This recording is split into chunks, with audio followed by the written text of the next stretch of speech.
In my radio days, I had the opportunity to drive some really expensive, fast, and fun cars. But I never had the opportunity to drive a Ford GT40 or a Shelby Cobra. So if you happen to know anybody that's willing to let me take a spin,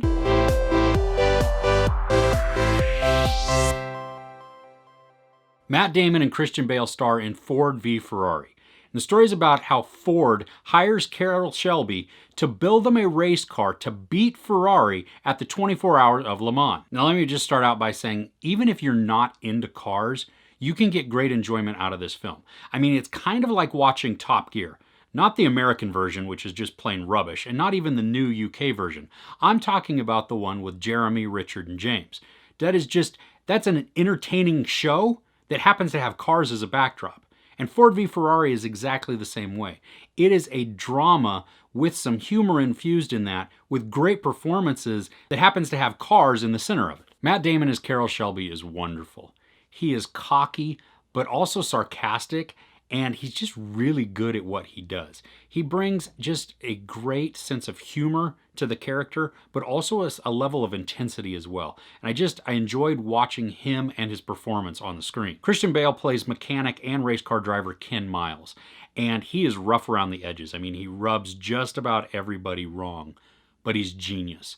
And he is such a skillful driver and mechanic. And his ability to hop into the car and know exactly what it needs and where it's malfunctioning or where it's just not performing to what it could be it's awesome. And honestly, Christian Bale steals the show in this. I mean, he is wonderful to watch. And even though they have kind of equal screen time, Christian Bale just shines through even more. I mean, I loved watching him. And Matt Damon, I liked a lot watching him on screen as well, but really it was Christian Bale. There are other really good supporting actors in this as well, like John Bernthal, Katrina Balfe, Josh Lucas, Ray McKinnon, and Noah Jupe. All of those characters together really just work to build a story that is just very interesting and gonna suck you right in. I don't know how much of the movie is factual, but there is enough in there that is pulled from real life and some of the real events, and just to shape who the characters are. I love just how they framed all the shots too. The action is so great. They do such an amazing job of putting you literally in the driver's seat so you experience that, but then also taking you outside of the cars and just to watch everything so that you get scale and you get speed and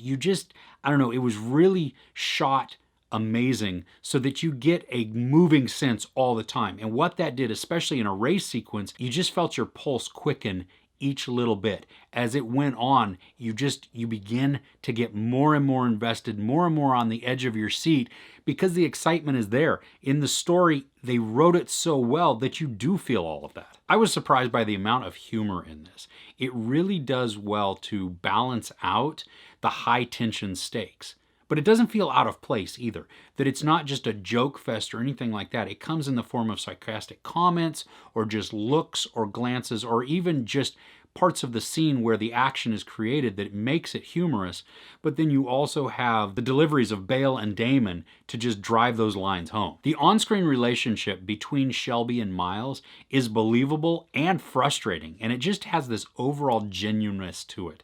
And I think that comes through in the actions and because of who we have as the lead characters, that they're able to portray these characters so well and so convincingly that we buy it hook, line, and sinker. Like I said at the beginning, this is a movie that can be enjoyed by anybody. My wife, who could care less about cars, was absolutely enthralled with the movie. She loved it, which is a great thing because I intend to buy it and watch it just a ton. There's no sex or nudity, there is profanity and violence. I give Ford v Ferrari 5 out of 5 couches. Yeah, it's that good. I had a blast with it. What was your first car? Let me know in the comments below. Mine was a Toyota 4x4. If you enjoyed this review, please give it a like. Also, don't forget to share and subscribe. I'm Chris. This is Movies and Munchies. Thanks for catching with me.